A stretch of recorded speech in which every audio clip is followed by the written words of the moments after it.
우리 내각교회 성도 여러분 평안하십니까? 정말 아름다운 찬양을 불러주셔서 고맙습니다. 저는 앞에 혼자 노래하라 그러면 정말 떨려서 잘 못하는데 정말 아름다운 찬양 불러주셔서 고맙습니다. 그 가사에 있는 것처럼 오래 전부터 준비된 하나님의 사랑 오늘 여러분들에게 또 전할 수 있게 돼서 매우 기쁘게 생각합니다. 어제 교회에 올라오면서요 순간적으로 교회 이름이 참 좋다라고 하는 생각을 했습니다. 요즘 대통령 선거 운동이 한창인데요. 대통령도 중요하지만 누가 그 내각이 될 것이냐도 중요하지 않습니까? 그렇죠? 그런 의미에서 우리 좋은 임승우 목사님과 좋은 내각을 이루고 있는 우리 내각교회가 참 좋다고 생각을 했습니다. 또한 이제 더 나아가서 우리 예수님의 제자죠. 곧 온 우주의 통치자 되시는 그리스도의 내각으로서 우리는 참 좋은 내각을 이루고 있는가도 이제 생각하는 그런 시간이었습니다. 어쨌든 이 좋은 내각교회 성도님과 함께 말씀을 나눠서 매우 행복하게 생각합니다. 지난 수요일 제가 5일 전에 만난 분이 코로나 양성 반응이 나와서 수요일 날 이제 PCR 검사를 했습니다. 하루 동안 엄청 긴장되더라고요. 한편으로는 이제 양성이 나오면 한 10일간 쉬면 되지 하는 생각도 들지만 그 사이에 만났던 분들 또 산적한 일들을 생각하니까 이게 장난이 아니더라고요. 그래서 근데 이제 다행히 이제 음성이 나와서 한숨 가슴을 쓸어내렸고요. 제가 이제 그 시간을 보내면서 우리가 그리스도인으로서 쉰다면 어떻게 쉬는 게 맞나 이런 좀 생각을 해봤습니다. 과연 내가 쉬어야 할 만큼 일해본 적은 있는가? 뭐 이런 생각도 들고요. 오만 가지 생각이 다 들었습니다. 오늘은 그 일과 쉼에 대해서 예수님의 입장이 어떤 건지 좀 살펴보려고 합니다. 오늘 말씀의 제목이 정말 매우 송구스러운 제목인데요. 예수가 미쳤다라고 하는 제목입니다. 너무 송구스러운 제목이지만 실제로 성경에 이렇게 표현되어 있으니까 이 말씀을 좀 같이 생각해 보도록 하겠습니다. 본문의 말씀은 마가복음 3장 20절로 22절에 있는 말씀입니다. 우리 같이 읽겠습니다. 마가복음 3장 20절로 22절 같이 읽겠습니다. 집에 들어가시니 무리가 다시 모임으로 식사할 겨를도 없는지라 예수의 친족들이 듣고 그를 붙들러 나오니 이는 그가 미쳤다 함일러라. 예루살렘에서 내려온 서기관들은 그가 바알세불이 집혔다 하며 또 귀신의 왕을 힘입어 귀신을 쫓아낸다 하니. 예수님의 이제 친족 가족들이 예수님을 이제 붙잡으러 왔는데요. 그들이 생각하기에 예수님이 어떻게 됐다? 예수가 미쳤다라고 하는 생각이 들어서 붙잡으러 왔습니다. 왜 이 예수님의 친족들은 예수가 미쳤다고 생각을 했을까요? 이제 마가의 기록과 누가의 기록을 종합해 보면 약 5가지 이유를 찾을 수 있습니다. 그 5가지 이유를 근거로 해서 예수가 미쳤으니 우리가 붙잡아 오자라고 하는 것이 예수님의 친족들의 결론이었거든요. 첫 번째 이유는 뭐였는가 하면 마가복음 3장 13절로 19절에 나와 있는 이 제자들의 이제 면면을 보거든요. 예수 성경을 엄청 잘 가르치는 사람이라고 알고 있는데 따르는 사람도 많은데 그러면 뭐하지? 주변에는 온통 어떤 사람만 있어요? 별 볼 일 없는 사람들만 있습니다. 저런 사람들하고 큰 일을 도모한다는 거 납득이 가지 않죠. 미치지 않고야 베드로나 야고보, 요한 같은 사람들을 데리고 어떻게 같이 일을 할 수 있죠? 예수님의 친족들이 보기에 예수님과 함께 같이 일한다고 하는 사람들이 너무 볼품이 없는 겁니다. 정상적인 사람은 저런 사람들하고 일해요, 안 해요? 일 안 한다고 하는 것이 그들의 결론입니다. 그런데 예수님이 그들과 일을 하시죠. 참 감사합니다. 사도 바울도 이제 그런 이야기 했잖아요. 예수님이 택한 사람들이 정말 괜찮은 사람들입니까? 누가 봐도 그렇죠. 우리 중에 문벌 좋은 사람도 없고, 높은 지위에 있는 사람도 없고, 그런 사람들을 택하셔서, 미련한 사람들을 택하셔서 지혜로운 자들을 이제 부끄럽게 한다고 하셨거든요. 근데 두 번째 이유는 식사할 겨를도 없다는 것입니다.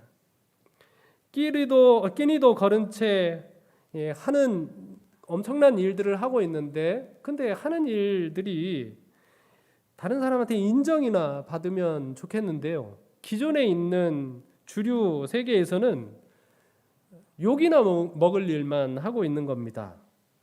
욕 먹을 일을 위해서 저렇게 바쁘게 먹지도 못하며 일하는 걸 보니 뭐예요? 이건 미쳤다고 밖에 볼 수는 없습니다.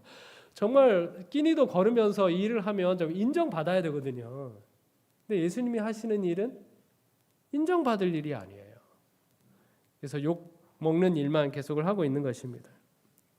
그 다음에 세 번째 이유는 서기관들과 적대적인 관계거든요.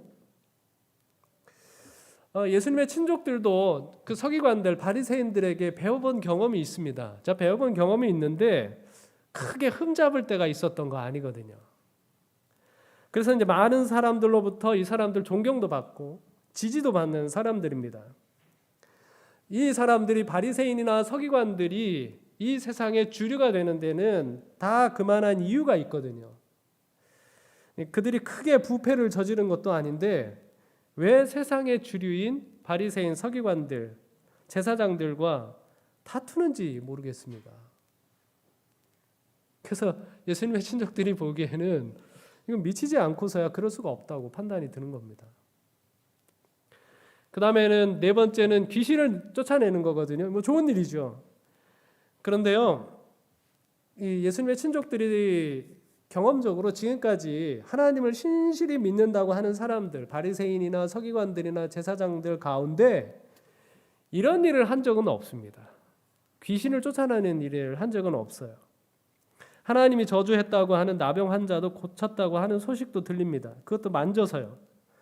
뿐만 아니라 감히 죄를 용서하면서 중풍병자도 고쳤다고 합니다. 하나님이 저주한 사람을 만지고요. 그 다음에 누구도 할 수 없는 죄를 용서하는 일을 하면서 병자를 고치는 거죠. 하나님이 용인할 수 없는 그 일들을 하면서 귀신을 쫓아낸다? 이건 아무리 생각해도요, 귀신이 도와주지 않고서는 있을 수 없는 일이라고 생각이 드는 겁니다. 그렇죠? 하나님이 저주한 사람을 만지죠. 그 다음에 하나님만이 용서해 주실 수 있는 죄를 용서하고 있죠. 그러면서 귀신은 어떻게 되고? 내쫓아지고요. 그러니 예수님이 친족들이 보기에는 예수님은 정상적이지가 않아요. 귀신이 도와주지 않으면 미치지 않고서야 그렇게 할 수 없다고 생각이 드는 것입니다. 그 다음에 다섯 번째로는요, 누가복음에 기록되어 있는 말씀인데요, 밤이 새도록 기도하시는 거죠. 잘 먹지도 못하는데 밤에는 잠도 잘 자지 않습니다. 그리고 그 얘기가 예수님의 측근들로부터 그 걱정하는 소리가 새 나오죠. 제정신으로는 저렇게 살 수가 없다고 판단이 됩니다.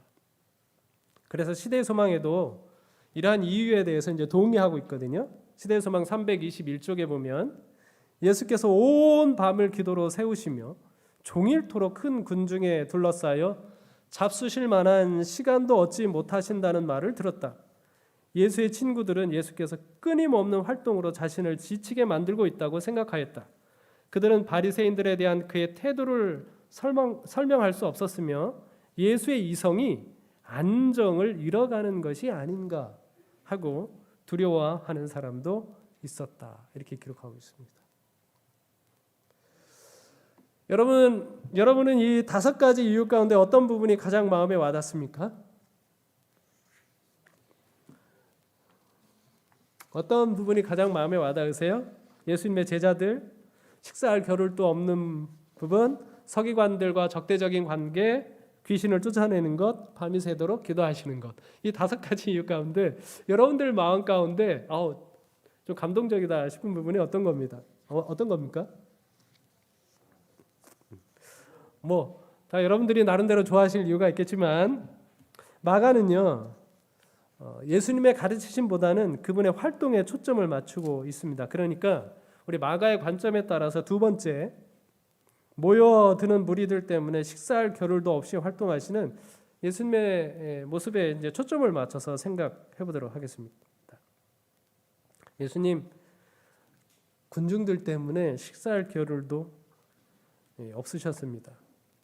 정말 예수님의 이제 친족들이 염려하는 것처럼 예수님은 말 그대로 정말 미친 듯이 열정적으로 활동하셨어요.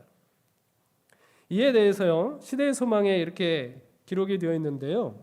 예수님이 얼마나 활동적으로 일하셨는지, 예수께서는 마지막 환자를 치료하시기까지는 그의 일을 뭐하지 않으셨다?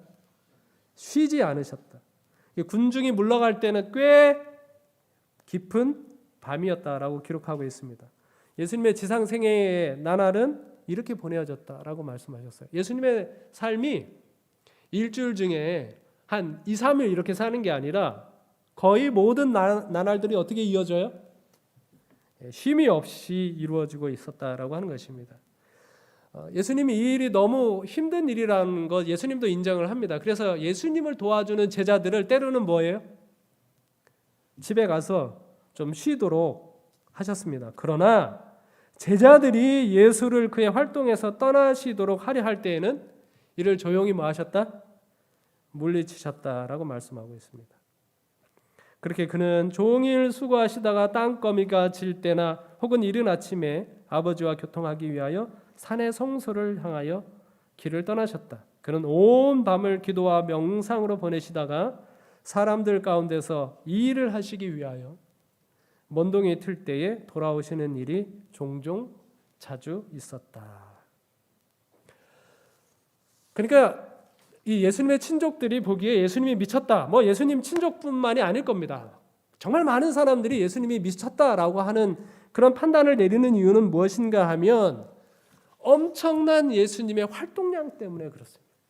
예수님이 우리의 구속을 위하여 쉬지 않고 활동하신다고 하는 것이죠. 제가 이 다이어트 상담하시는 의사분이 이제 식사량과 활동량의 관계를 알려주면서 다이어트 하는 이제 방법을 좀 알려주셨거든요. 여러분들 한번 참고해 보시면 좋을 것 같습니다. 사람이요 활동량이 이렇게 늘어나면 뭣도 증가해요? 식사량은 증가합니다. 그런데 식사량이 증가한 상태에서 활동량이 줄어도 식사량은 줄어요, 안 줄어요? 안 준답니다. 자, 그다음에 식사량이 줄면 활동량이 감소하고, 그렇다고 식사량이 늘어도 활동량은 상관은 없다. 이게 이제 사람들의 이제 일반적인 생활 패턴이랍니다. 그래서 만약 이제 젊은 사람들 같은 경우는 활동량은 늘리기가 쉬워요. 그런데 식사량 줄이기 어려우니까 운동을 하려고 합니다. 젊은 사람들은. 연세가 있으신 분들은 식사량 줄이기는 쉬운데 활동량 늘리기는 어렵죠. 그렇죠. 그게 이제 보통 상황입니다. 그래서 다이어트 비법은 뭐냐면 젊은 사람들은 운동을 많이 하는 것도 좋은데 가장 효과적인 방법은 식사량을 줄여줘야 다이어트가 된다는 거고요. 연세 있으신 분들은 활동량을 늘려줘야 다이어트가 된다고 합니다. 제가 이제 이 말을 들으면서 드는 생각은 예수님이 왜 이 땅에서 30대 초반까지 살고 돌아가셨을까? 그게 좀 이해가 갔습니다. 만약에 예수님이 50대까지 60대까지 이 지상에 있었더라면 그 연세를 가지고 저런 활동량을 했으면 예수님은 어떻게 되셨을까요? 빼빼 말라가지고 그런 채로 돌아가셨을 가능성이 너무나 많다라고 하는 생각이 들었습니다. 그러니까 예수님께서 이 땅에 오셔서 우리를 위하여 활동하시고 죽으시는 그 나이를 선택하실 때도 어떤 나이를 선택하셨는가 하면 우리를 위하여 가장 활동할 수 있을 그 나이를 선택하셔서 이 땅에 사시다 가셨다라고 하는 것이 제 마음권에 너무나 커다란 감동이 되었습니다. 이런 예수님과 함께 했던 그분의 제자들도 어떻게 살아갑니까? 마가복음 6장 31절에 보면 너희는 따로 한적한 곳에 가서 잠깐 쉬어라. 이는 오고 가는 사람이 많아 음식 먹을 겨를도 없습니다.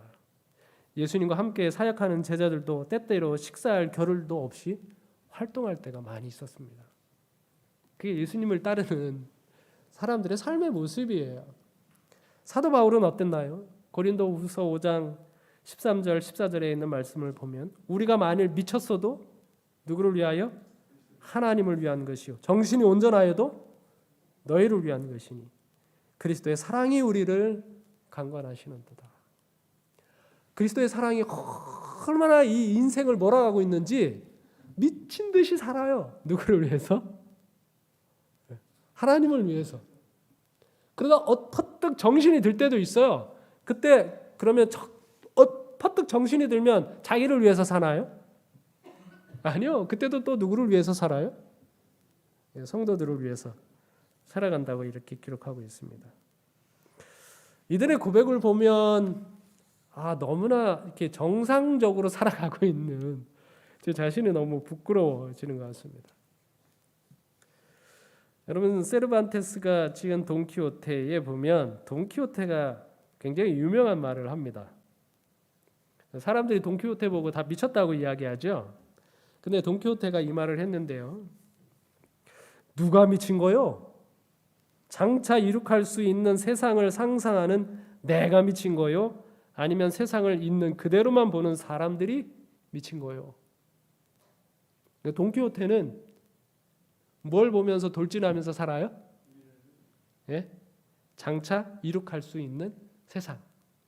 장차 이루어지기를 바라는 그런 세상을 바라보면서 미친 듯이 돌진하면서 살아가고 있다는 것입니다. 근데 자기 보고 미쳤다라고 하는 대부분의 정상적인 사람들은 그냥 있는 그대로 안주하면서 살아가고 있다라고 하는 표현이죠. 그리스도인은 돈키호테가 맞는 것 같습니까? 아니면 정상적인 사람이 맞는 것 같습니까? 어떻게 살아가는 게 맞는 것 같아요? 저는 돈키호테 쪽이 아닐까라고 하는 생각을 하게 됩니다. 우리가 보신 것처럼 예수님이나 그분의 제자 사도 바울에 이르기까지 하나님께서 우리를 부르셨을 때 우리는 엄밀히 말해놓고 보면 미치지 않고는 살아갈 수 없는 그런 삶으로 우리를 부르셨습니다. 감사하기도 하고요. 그런 의미에서 우리의 삶은 굉장히 다이나믹하고 굉장히 흥분되는 그런 삶을 우리에게 주시기를 하나님께서 원하고 있다고 하는 것이죠. 어떤 분이 이렇게 이야기하면 반론을 제기하실지 모르겠습니다. 에이, 활동을 구주로 삼으면 안 되잖아요. 이렇게 반문하실지 모르겠어요. 그러나 물론 이제 미친 듯이 활동을 하는 데에도 위험이 있습니다. 시대의 소망에도 이제 그런 말씀이 있고요. 그래서 활동이 증가하고 하나님의 어떤 사업을 행함에 있어서 사람이 성공을 하게 될 때에 인간의 계획과 방법에 의뢰할 위험이 있다. 활동을 너무 하다 보니까 뭘 더 적게 하고 기도를 더 적게 하고 뭐는 퇴보하고 믿음이 퇴보하는 그런 경향이 있다. 그래서 하나님의 일을 한다고 하는 사람이 믿음은 점점 주는 것 같고 기도도 많이 안 하는 것 같은데 내가 그래도 괜찮다라고 신앙을 하는 이유는 뭐라고요? 내가 뭘 많이 하고 있으니까? 활동을 많이 하고 있으니까.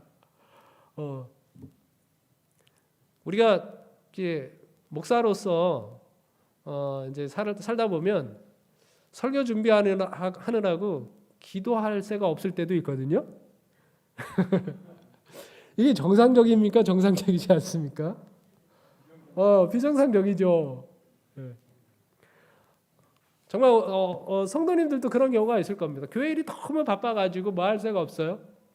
기도할 새가 없고 말씀을 연구할 새가 없을 경우도 있습니다. 이것에 대해서 이제 주의하라고 하는 말씀이죠. 그래서 예수님께서 제자들 보고 잠깐 뭐 해라? 쉬어라 라고 이렇게 말씀하는 겁니다. 정신 좀 차리고 믿음 좀 차리고 하면서 하라고 이야기합니다. 이 프린스턴 대학교 한 교수가요, 신학생들 대상으로요, 선한 사마리아인이 누구인지를 좀 임상 실험을 하는 프로젝트를 했습니다. 두 그룹으로 나눠가지고 신학생들을 이제 두 그룹으로 나눠가지고 같은 과목을 듣는 한 그룹에게는 수업 시간이 1시간 늦추어졌으니까 천천히 오라는 문자를 보냈고요. 다른 한 그룹에게는 약속된 시간보다 수업 시간이 1시간 앞당겨졌으니까 급히 서둘러 오라는 문자를 보냈습니다. 그리고 이제 학교에 거의 다다를 즈음에 여러 사람들이 도움을 요청하는 상황을 만들었습니다. 어떤 할머니는 막 길을 헤매고 있는 모습 있고요. 어떤 청소부는 청소가 너무 힘들어가지고 투덜투덜 되는 그런 상황도 연출을 했고, 또 혹은 의자에 앉아서 배를 움켜잡고 괴로워하는 한 사람이 이제 연기를 하게 했습니다.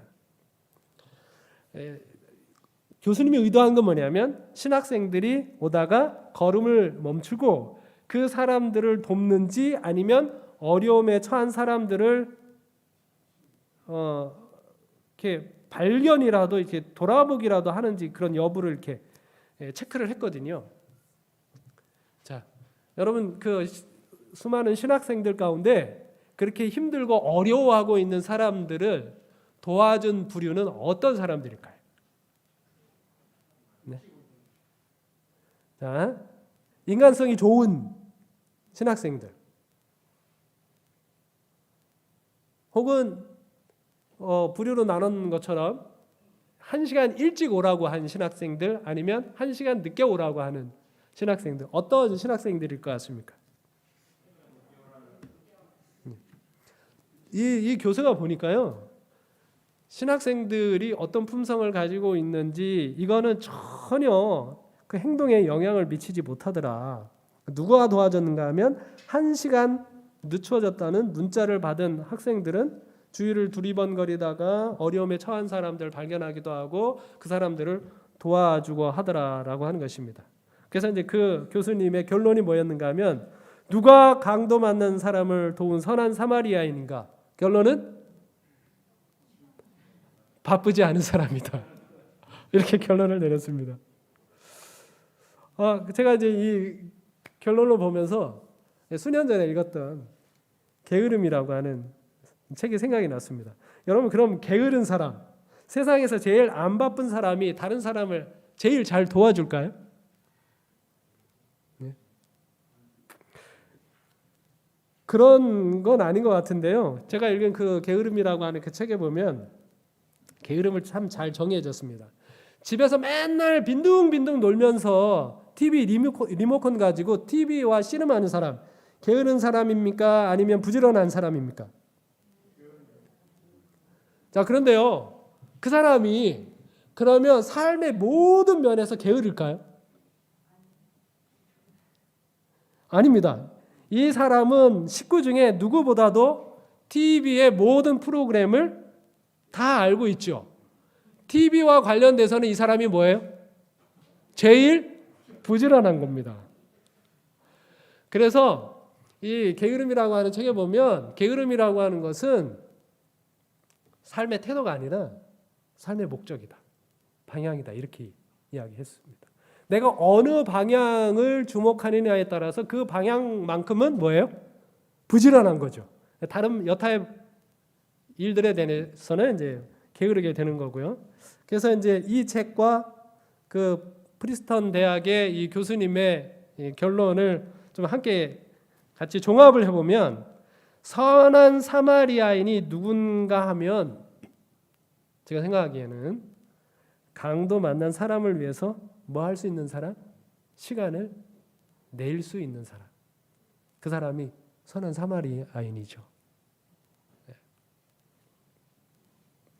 아무리 1시간 당겨졌다고 할지라도 그 사람의 삶의 방향이 강도 만난 사람에게 맞추어져 있다면 그 사람에게 아마 시간을 낼 수 있을 겁니다.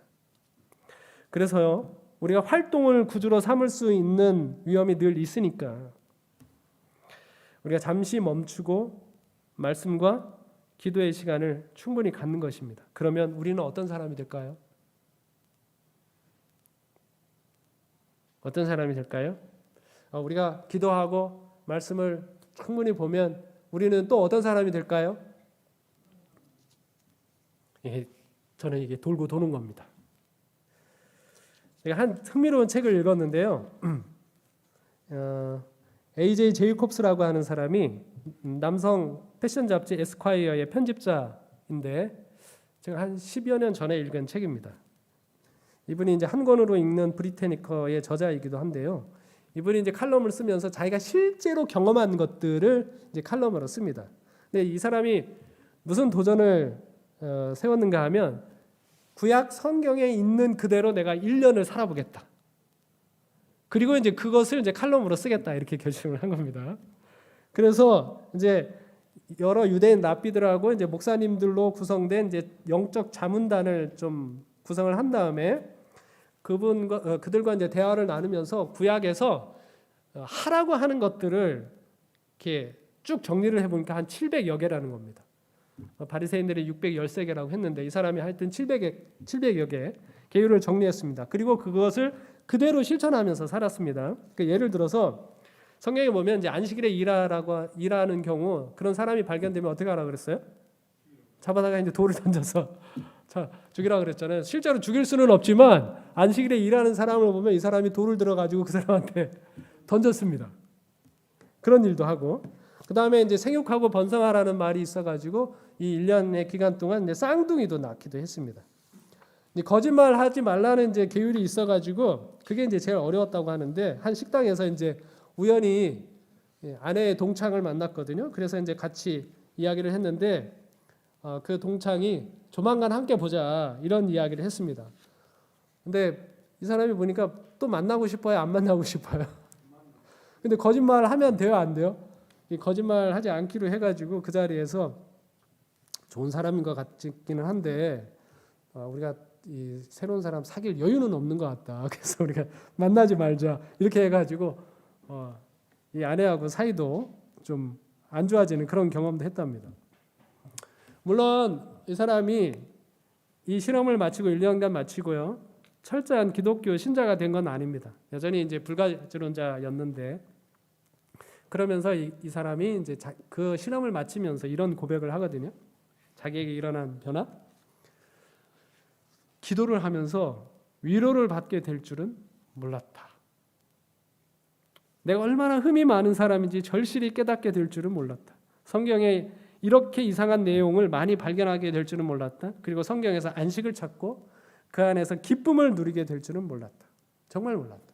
그리고 그대로 살아가면서 내가 범사에 감사하는 사람이 되었다. 그냥 아주 사소한 일에 이르기까지 엘리베이터가 빨리 오면 빨리 와서 엘리베이터를 탔는데 이게 안전하게 도착지까지 가게 해주면 케이블이 끊어지지 않은 것 이런 것들 자체가 이제 감사하게 됐다라고 하면서 자기가 감사에 중독되어서 어쩔 수가 없다라고 하는 그런 표현을 했습니다. 이 사람이 불가지론자고 하나님을 믿지 않는 사람이지만 성경 말씀대로 1년간 그대로 실천해보고자 하는 도전을 했거든요. 여러분 우리가 그리스도인으로서요.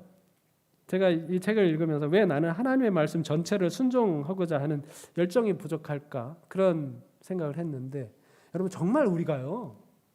하나님 말씀대로 1년이 아니라 단 하루를 산다면 우리에게 어떤 변화가 있을까요?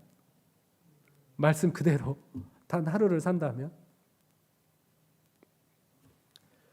실상 우리의 삶은 바쁩니다. 게으른 사람 아무도 없습니다. 그래서 여러분 우리가 전도의 시간이 맞춰져 있지 않으면 우리는 늘 전도할 시간이 없습니다. 다른 중요한 일도 시간을 필요로 하기 때문에 그렇죠. 제가 신앙한다는 것은 결국 전도한다는 말입니다 라고 말씀을 드리는 이유는 이게 성경의 결론입니다. 여러분, 우리가 말씀을 충실히 시간을 내서 바쁜 모든 일들을 중단하고 시간을 내서 성경을 연구하고 기도를 하는 사람이 되잖아요. 그럼 우리가 어떤 사람이 될까요? 우리가 정말 우리의 결심으로 하나님의 말씀을 실천하면서 그대로 살아가잖아요. 우리가 그러면 어떤 사람이 될까요? 하나님이 우리에게 베풀어 주신 놀라운 사랑과 은혜를 다른 사람에게 나누는 사람이 될 수밖에 없는 것이죠. 감리교회 목사님 중에 이현주 목사님이라고 하는 분이 계신데요. 그분이 글을 많이 쓰시거든요. 이제 강원도 삼척에서 이제 목회를 할 때 교인들하고 성경 묵상 모임을 했습니다. 그날 주제가 강도 만난 이웃을 도와준 선한 사마리아인에 관한 내용이었습니다. 목사님께서 이제 교인들에게 물었어요. 제사장과 레위인이 모두 강도 만난 사람을 외면하고 도망쳐 버렸는데 왜 유독 사마리아 사람만 강도 만난 사람을 도와주고 심지어는 여관까지 데려다주고 거기에서 드는 모든 비용까지 대주겠다라고 이야기를 했을까요? 이렇게 질문을 했습니다. 왜 그랬을까요, 여러분들? 왜 선한 사마리아 사람만 그렇게 했을까요?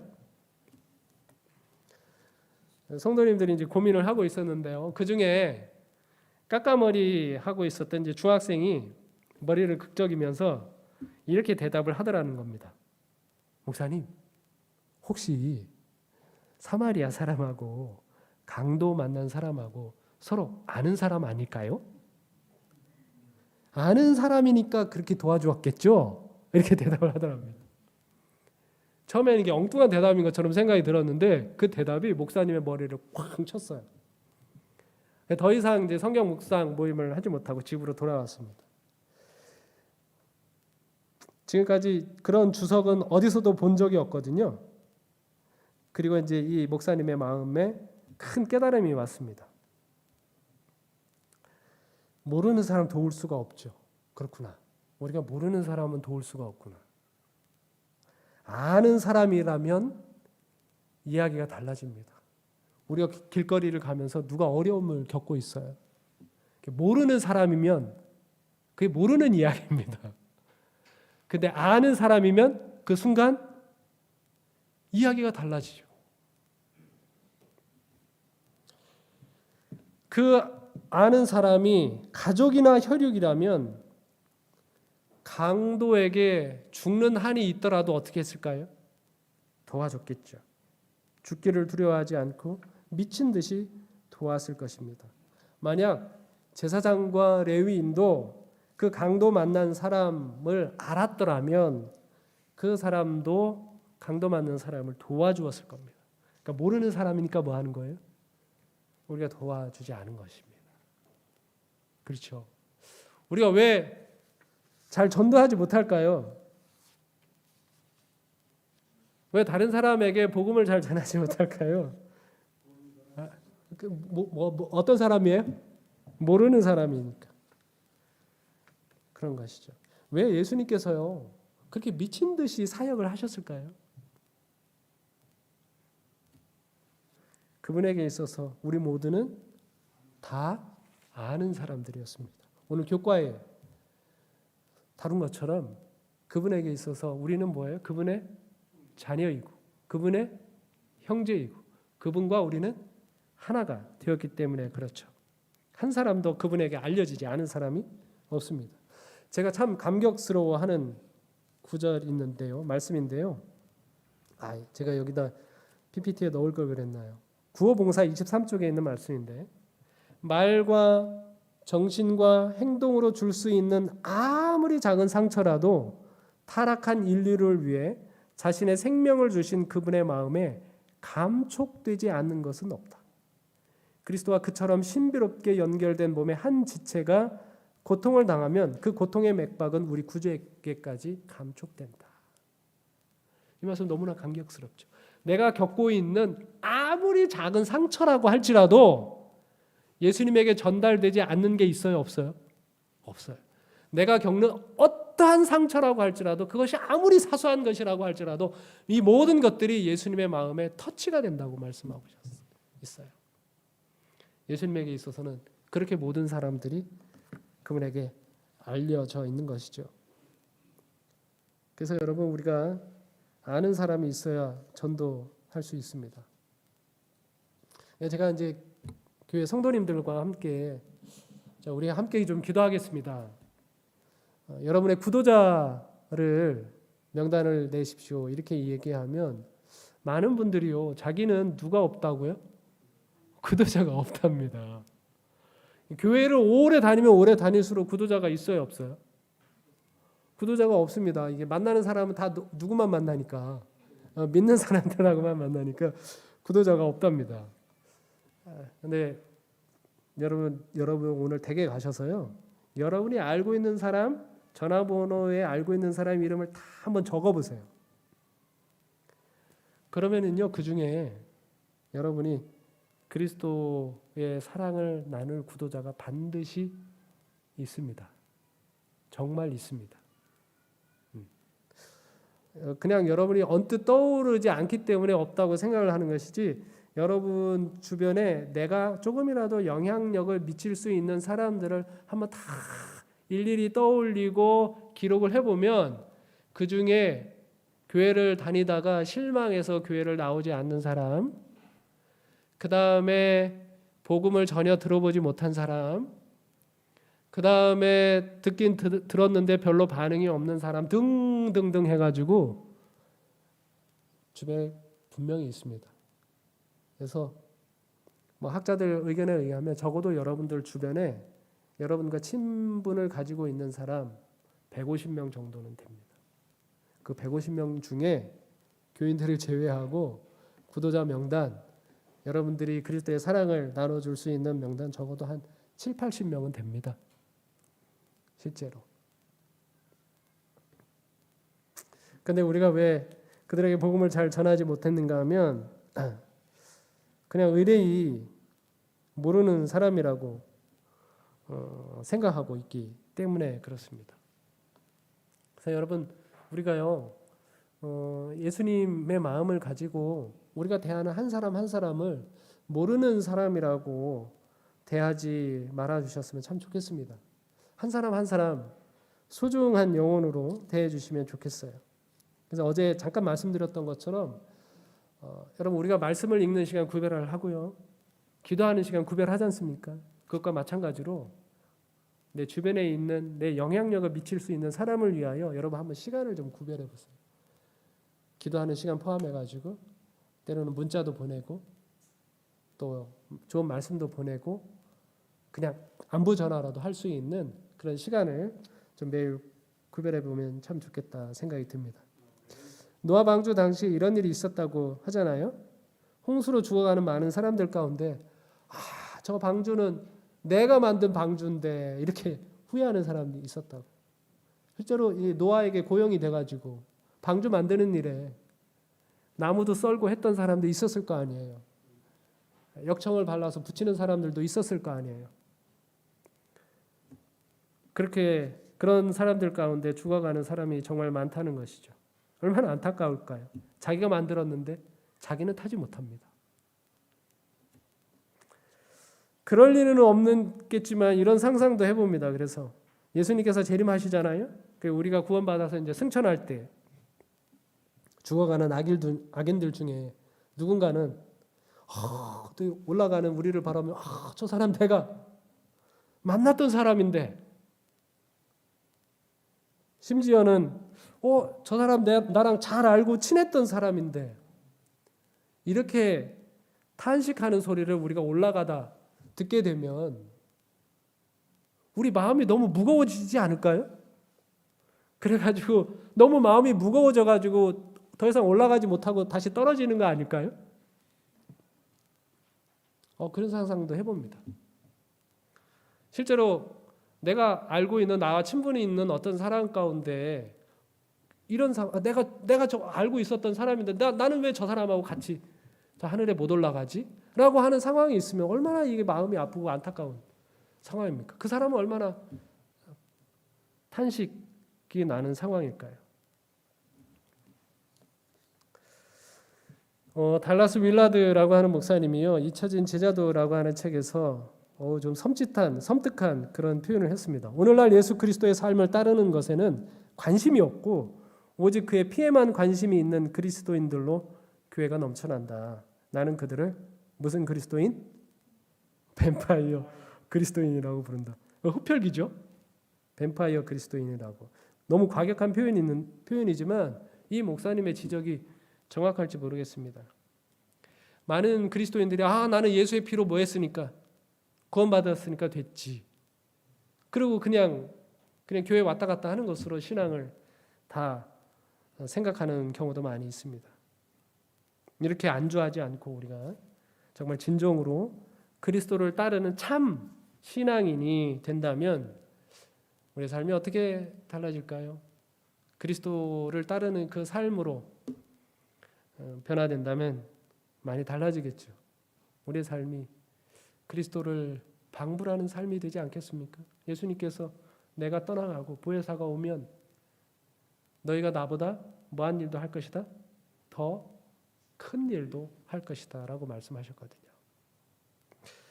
우리가 너무 정상인과 같은 신앙생활을 하고 있는 거 아닙니까? 우리는 예수님처럼 밤을 새워 기도하지도 않습니다. 우리는 예수님처럼 다른 사람으로부터 귀신을 내쫓아 주지도 않습니다. 식사는 얼마나 여유롭게 하고 있는지 모릅니다.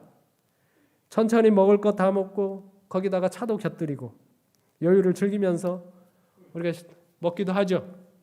근데 이웃을 위하여 섬기는 일에는 우리 참 이상하게도 항상 뭐가 없어요? 시간이 없습니다. 우리가 쉬고 싶을 때 쉬는 게 아니라 하나님께서 야, 너 너무 고생이 많다. 와서 잠깐 쉬어라 라고 하실 때 쉴 수 있는, 그렇게 미친 듯이 세상을 살아가는 모습 상상해 봅니다. 우리 예수님의 우리 내각교인들이 이렇게 살면 예수님이 세우신 이 내각교회에 세우신 이 정부는 도대체 어떤 정부가 될까요? 예수님처럼 일하는 내각교인들, 어떤 세상이 이곳에 펼쳐질까요? 여러분들이 알고 있는 모든 사람들에게는 어떤 세상이 펼쳐질 수 있을까요? 우리 내각교회 모든 성도님들, 예수님처럼 살아가시는 우리 예수님의 귀한 내각이 되기를 간절히 바라면서 말씀을 마치겠습니다.